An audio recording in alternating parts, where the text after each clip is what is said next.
Well, hello everyone, and welcome back to Costume Co. Today, I am doing an interview with Amy Higdon. She is the costume designer for Fancy Dance, which is a new movie that is coming to Apple Plus TV. It's actually in the theaters at the moment, and today it's being released. So this is very exciting. So, Amy, thank you so much for joining me today and being with us. Yeah, thank you for having me. I'm super excited to be here. Welcome to. Oh, by the way, where are you located? I am working in Oklahoma right now. Live in Los Angeles, but right now I'm working as a costumer in Oklahoma. So Okay, great. Yeah, and I'm coming in from Canada. So, but I know there's a bit of a okay. Canadian connection on this show. So maybe we can talk a bit about that after. Yeah. Okay, so anyway, this is my first time meeting you. So why don't you tell everybody a little bit about yourself and how you got started in costume design? Yeah, sure. I'm from a small town in Oklahoma. I'm a member of the Citizen Potawatomi Nation of Oklahoma, so I grew up in and around the tribe. And I don't both my parents were teachers, and I think there was an emphasis on the arts in our house in a really wonderful way. And I've always been really interested in movies and really in love with them. And so when I was about 16 is when I started to kind of think about like if I was to go into the film industry, where within that would I fit? And costume design is kind of what came to me. And then yeah, so from there I got a degree in theater from Oklahoma State University, and I started working on local productions. And it was actually a friend of mine at school heard about a movie that was filming up on the Osage Reservation when I was in college. And I called them and was like, "Can I intern?" And they were like, "Yeah, come on up." And that was how I got my start, was on another native-led film. And then from there, it was just, a pretty natural, slow progression at times. And then recently, I moved to Los Angeles to go to UCLA to get my MFA in costume design. So Yeah, congratulations on that. I saw some of your thank posts on you. Instagram, which I'll share actually in the description below if anybody wants to come over there and follow you. Uh, well, anyway, I know that you're working on that big Martin Scorsese film, and then did that sort of lead to working on Fancy Dance? Tell us a little bit about that. Yeah, I think it was more like it didn't so much lead to fancy dance, but it did prepare me for it in a lot of ways. I was attending UCLA online because it was COVID year. So all of my school was online. So I stayed in Oklahoma, and it was kind of just this wonderful serendipitous moment where they called me to join Jacqueline West's team, and I got to come on as a background fitter for men's background.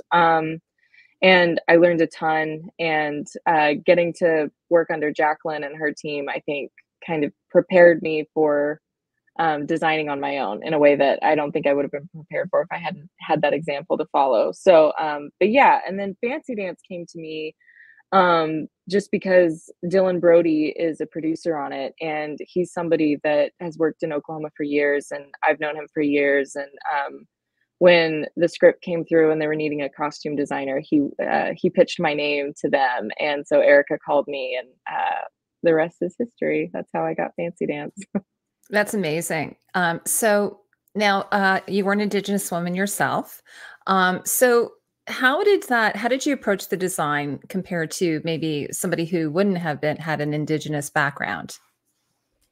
I think the way I think about it is that, like, because of my background, and not just by virtue of the fact that I'm Indigenous, but also that I grew up in rural Native communities in Oklahoma, um, specifically, I think there was just more of a shorthand pretty quickly that we didn't really need to develop. And I feel like when I was reading the script, the characters just felt so real and familiar, and the settings felt so real and familiar. And so it was just sort of an instinctual reaction to it, and I kind of felt like I had a sense of how Jax and Roki were dressing from the first time I read the script. And there were even some people in my life that reminded me of Jax a lot, girls I went to high school with. And so I was just kind of trying to think of the woman that they would have grown into, because I obviously haven't spoken to them in a long time. So I think for me, it was just about like an immediate familiarity with it, and that helped a lot for our truncated prep time, because it was a small indie movie, and we needed to get going pretty quickly with it. So Yeah, so obviously you had a lot less time. You had probably less of a budget to work on it than you would have Mhm, at, say, like a Martin Scorsese film working with Jacqueline West. right.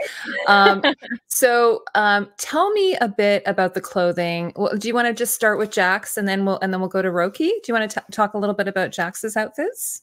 I've got some pictures here. Yeah, yeah, for sure. Here, oh, Yeah, sorry, so let me pull up this one here. We start with that, I suppose, or you can just talk in general. It's up to you. okay. Yeah, like I said, Jax reminded me of some girls that I had played basketball with in high school, and, I think for me, the starting point was the function of her clothes and the role they had to play in her day-to-day life. When we first meet her, she's, like, in a creek with her niece and teaching her how to gather plant medicine properly. They're riding their bike on rural roads, that's how they get around, like, that's just Mhm. dusty business no matter what, and on top of that, she mentions in the script that she's working really hard just to save $50. So everything she has goes into surviving and taking care of Roki. So function and comfort had to be, one of the, cornerstones of her costume, but at the same time, her queer identity is something that's touched on in the film and is definitely a part of her and, part of how, she presents herself to the world, and Erica wanted to infuse her with a little bit of coolness and a little bit of Mhm. swagger. So that was kind of the design brief for Jax, and so it was cut off T-shirts, which I feel like are definitely clothes that I witnessed a lot of people wear growing up, and still I feel like can look pretty cool, and the emphasis on athletic wear and kind of a more like mask aesthetic for Jax, because I feel like that's a little more true to who she is as a queer woman. But then, yeah, she's like wearing Dickies, but she cuffs them.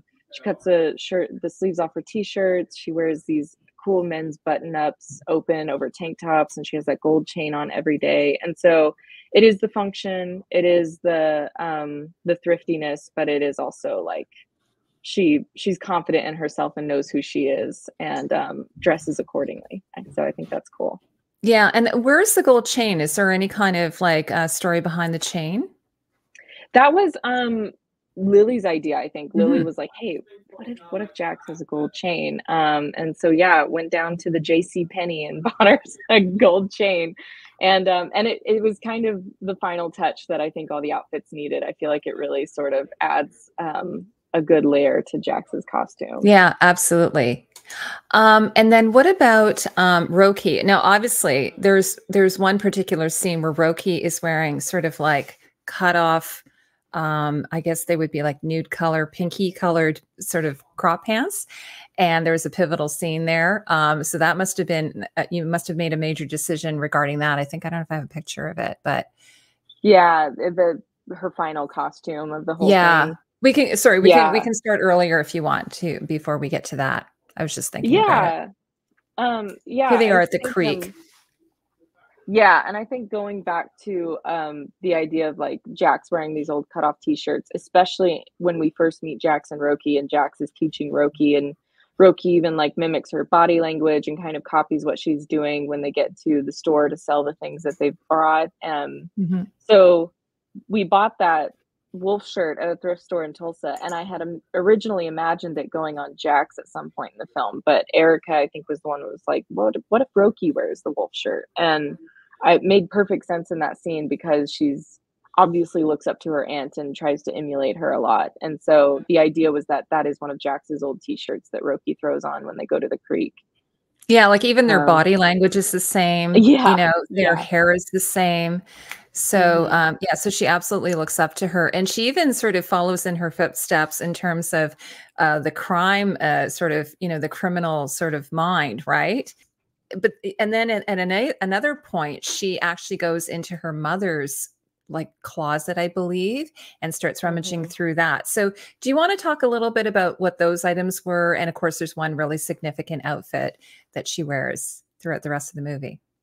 Yeah, so, Towie, her mother worked as a stripper to provide for Roki, and, that isn't a profession that we treat shamefully in this movie because it's not a shameful profession, it's a way that Towie, provided for her family, Mhm, and absolutely. so yeah, so when Roki goes into her room and is just missing her mom, and she starts going through her fun dance outfits and things, and it's scripted that she pulls out like a cowboy set, like a cowboy dancing costume, and there's a purple jacket with long shiny fringe, and she puts it on like it's a hug from her mother, Mhm. and yeah, so it's a way for Tawi to be present throughout the script and putting on the plastic pleaser heels. You know, she oscillates between like her aunt and her mother because like as it's said in the script, aunt in the Cayuga language just means other mother or little mother. And so these are two women that she looks up to a lot. And so when she puts on the purple jacket, she just never takes it off again. It's like, that's my mom. She's here with me if I'm wearing this jacket, is kind of the Mhm. idea.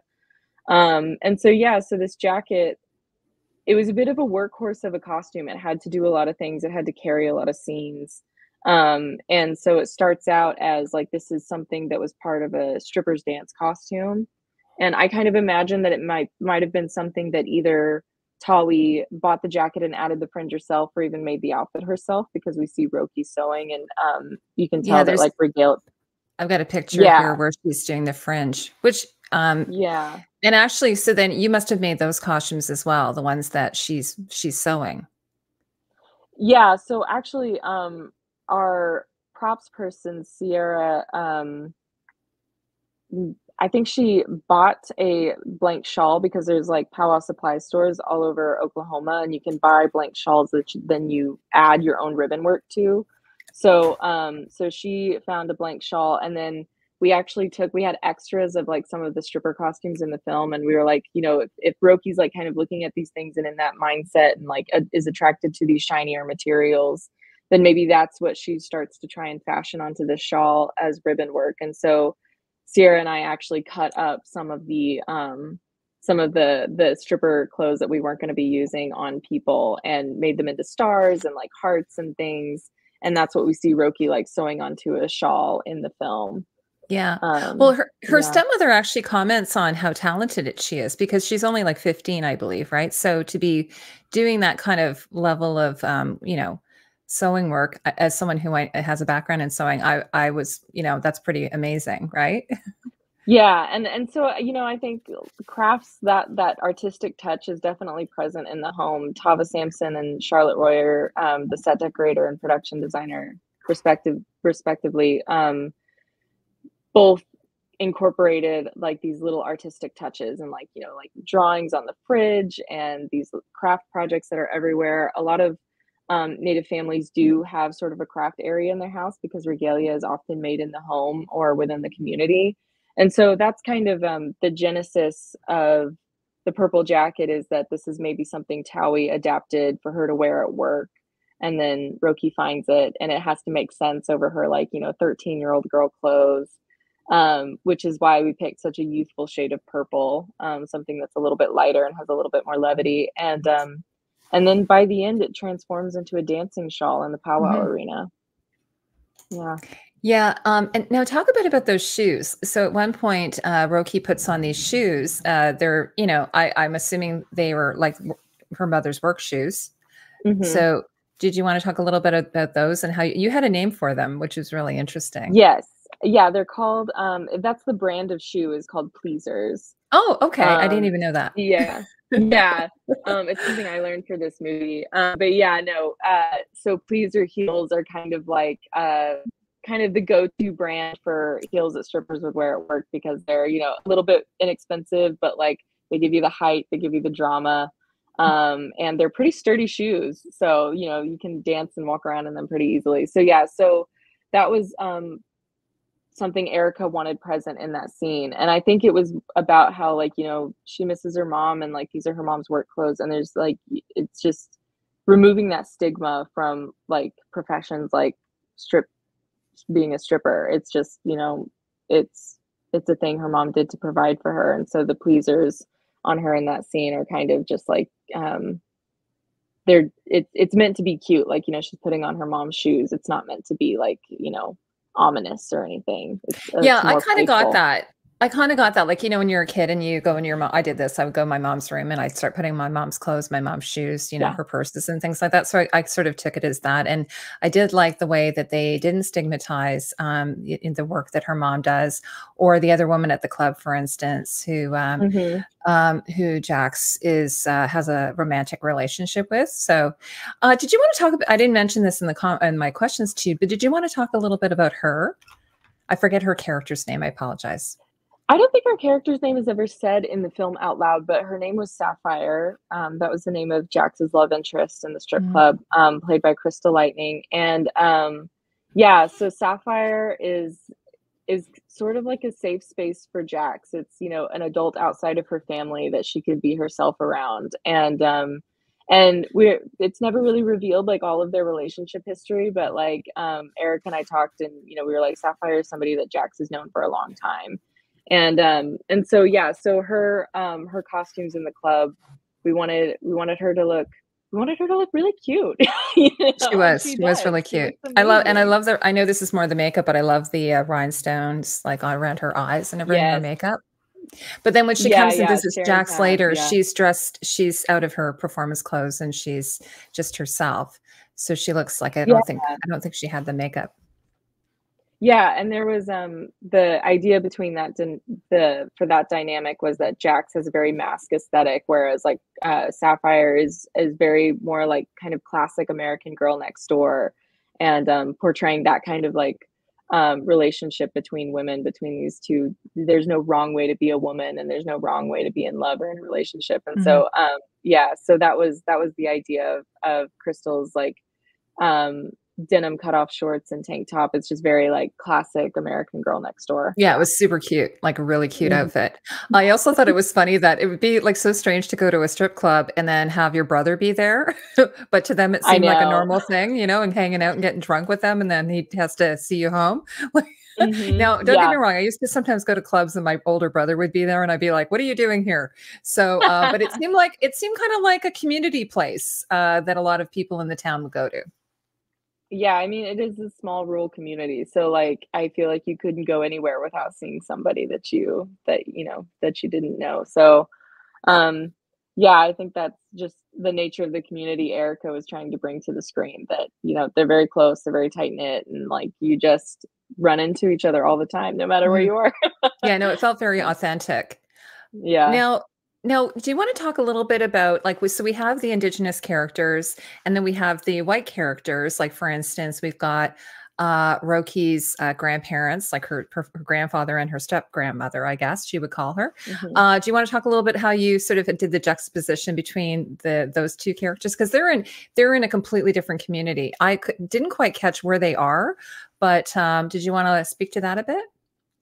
Yeah, we never specify where they are, just that they are off the reservation. They're not, in the same neighborhoods or little towns that, Jax and Roki are, and I think for Nancy especially, it was sort of a collaboration between Charlotte Royer and Tava Sampson, because a lot of her clothes echo the decor in her house, and it's a very soft, very feminine environment, but you can tell it's extremely controlled, and, like, the fact that, like, you know, her blouses are floral and her curtains are floral. She's gone and bought new clothes for Roki because she knew she was coming to stay, so, like, at that dinner scene where Jax comes to visit them, Roki is in, like, a floral blouse, and so it's just it's meant to communicate a certain amount of control in this woman's world, and, you can tell that, like, that's where Nancy feels safe, is in an environment that's kind of her design, and it's not evil and it's not intentional, but it's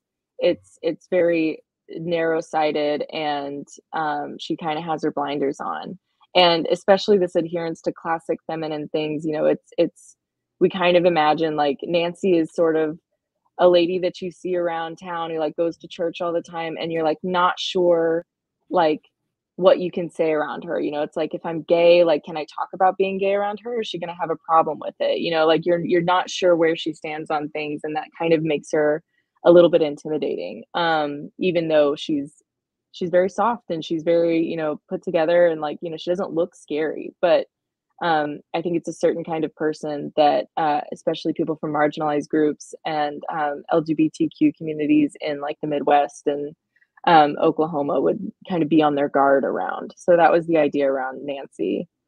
Yeah, and then there was that Yeah, scene, of course, with the ballet slippers where she wanted to yeah, give, uh, was it always sort of in the script as ballet slippers, or did you sort of it explore was. different ideas? Okay. Yeah, no, it was ballet slippers, and I think it goes back to what ballet represents and the kind of dance it is. It's, once again, very controlled, very, like, traditional European, American, Western form of dance that is just in direct contrast with powwow dancing. Because powwow dancing, there are different steps to different styles of dancing, but it's like Roki says, it's not choreographed. They don't have routines. You kind of move to the music and feel it as you go. And like she said, you've just been doing it forever. There's not a class you go to. So yeah, so it was, the style of ballet was like very important to Erica, like as symbolism of what Nancy was misunderstanding about their culture, Mhm. and how ignorant of it she was. So Yeah, and then I know because of the time and the budget, regarding the regalia costumes, obviously, in an ideal world, you would have been able to make them all, but you couldn't. mhm. So how did you go about finding all of those clothes for all of the many background characters, people who were actually performing at the powwow? Yeah, and you know, I love that you said in an ideal world we would have made them, because I feel like in an ideal world we would have done exactly what we did anyway. If Oh, I okay. had, Okay, wonderful. All right. yeah, and I, because regalia, I mean, powwow regalia, traditional dancing regalia, is like couture quality pieces of work. And that's the time, that's the labor, that's the craftsmanship, that's the artistry, that's the bespokeness of it. And so for the community to show up and like be willing to let us put their regalia on screen for the world to see and like share that with us as a film community and as a larger like global, like, now that people in all these different countries are going to get to see this, I think that's why that scene is so rich and moving, because everybody in it is putting something of themselves on screen.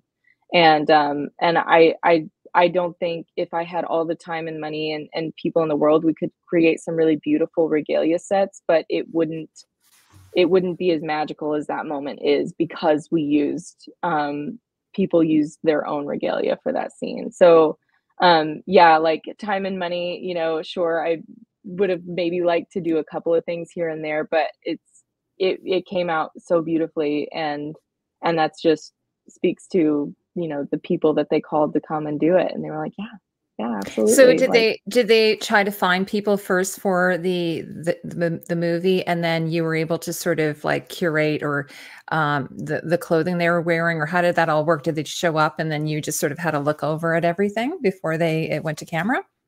Pretty much. I mean, that's like, you know, powwows are always sort of a feast for the eyes, because like, you know, people put a lot of, like I said, people put a lot of work into their regalia. And so Holly Gray was the choreographer for Jackson Lily, and or Jackson Lily and Isabel, excuse me. And she also played Towie in the film, and she herself is a really accomplished and really well-known powwow dancer. And so it was a combination of her calling people, I think Tava Sampson, our set decorator, called some people, and just like getting a bunch of powwow dancers together to do these scenes and do these dances. And I I had so much trust in what people were going to bring. I knew that they were going to bring their best stuff. I knew that they were going to bring things that they were really proud of. And so it was really easy on the day, you know, like we would do the lineup with people in regalia, and it was just, you guys look amazing. Like, you look amazing, you know? That's awesome. And you do Like, it all in one day? That was a yeah, 1 day shoot? Okay.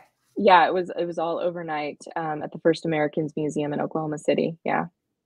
And then Jax, she's sort of like, you know, she doesn't really have any regalia. But she sort of lifts a shirt off of a chair and then puts that Yeah. on. I think she's at that point very paranoid. She's looking around. And I mean, I was sort of thinking, well, those police are there, just, I guess, hired police, but she's Hmm. feeling very like, you know, she's under the microscope at this point, and she's obviously looking for Roki, which she does eventually find. So what was the idea behind that shirt that she pulls off a chair? Or was there Yeah, anything that behind was that? well, that was Erica's idea, and I think it Mhm, was, about mainly about, like, trying to, look different from any police descriptions that would be out for her, but it's mhm, also, fancy dance is a dance about transformation, and this is kind of a coming of age story in a lot of ways, and it's a period in these characters' lives, a short period, it's like 2 weeks, but it's a period in which everything they know about their lives is changing. Like, after the dance in this final scene, their lives are not going to look the same. Roki is not going to be living in the same house she's been living. She's not going to be able to see Jax very much. And so and now they have to reckon with and grieve for Towie. And so everything's changing. And so it's about, like, kind of driving home that idea of transformation and, like, um them getting to be together in this moment kind of before it all changes for them. And I will say, like, she didn't have regalia, but she had something called a kokum scarf, which Oh, I is the saw that scarf in her that hand, she yes.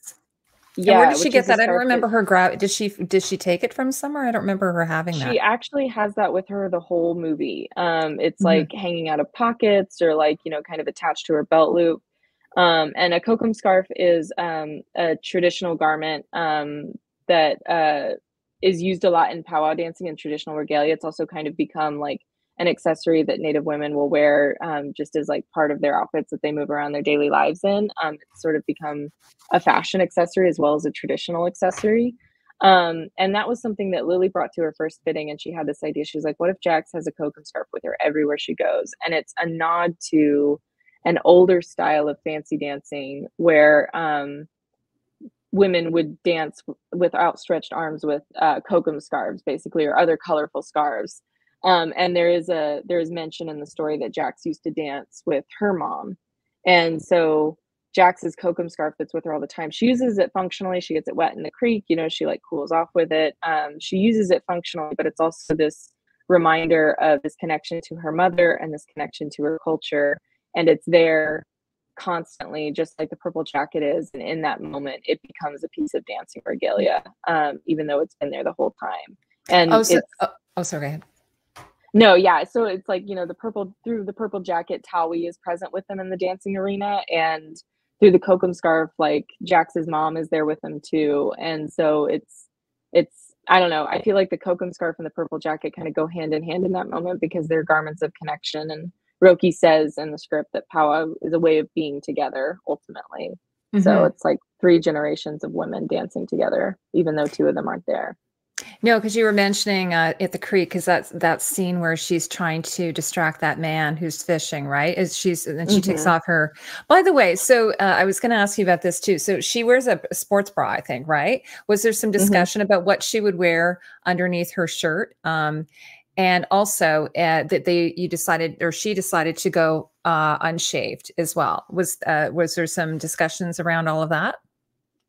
There was some discussion about what she would wear. I wasn't in on any discussions about, keeping your armpits unshaved, other than it just being like, who Jax is as a queer aesthetic woman. And so, Mhm, yeah, but the sports bra under the shirt, it kind of goes back to that instinctual feeling about what she was going to wear because it's also we had so little time. We had to be really specific really quickly about the choices we were going to make. And so it was kind of like I showed my first mood board to Erica and I was telling her, I was like, I grew up with these girls that would wear cut off t-shirts and they cut them really low so you could see the sports bra and that was like kind of mhm. sexy.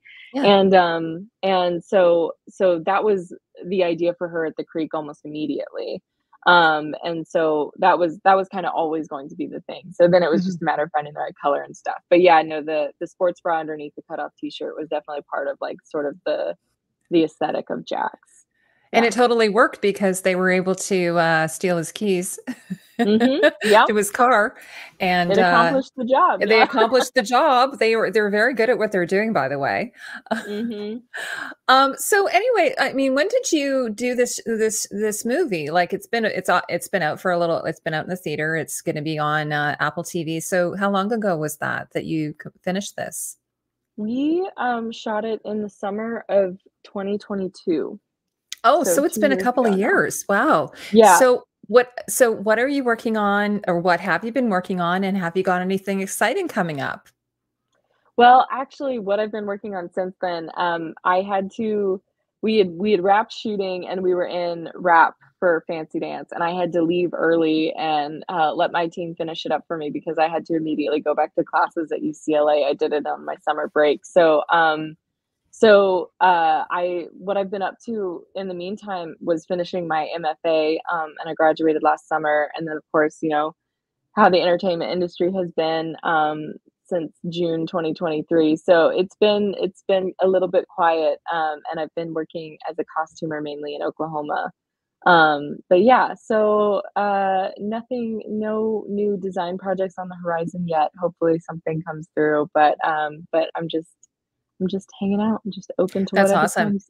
Yeah, the strike, I know from many costumers I've been speaking to, it was pretty devastating for a lot of people. So I wish you the best of luck, and I know you'll have an amazing career ahead of you. So congratulations on your M.F.A. and also this movie, Fancy Dance. I really encourage everyone to watch it if you're on Apple Plus, which I am. And by the way, they have some of the best content. Like I'm kind of off of Netflix now. Their content is so good. So I Yeah. really highly encourage everyone to watch it. It's not a long movie. It's only, I think, an hour and a half. So it's easily watchable. You don't have to spend 3 hours on it like some of the big epics. So quiet little movie. And I always encourage everyone to support independent, smaller films. So thank you so much, Amy. I really appreciate you spending time with us. I hope you'll come back at another time. Anytime, you're welcome. Okay. Oh, thank you. This was so fun talking to you. I appreciate it. It was really fun talking to you as well. Okay. Well, thanks so much, everyone, for watching this. I hope you have a great afternoon. Take care. Bye, all.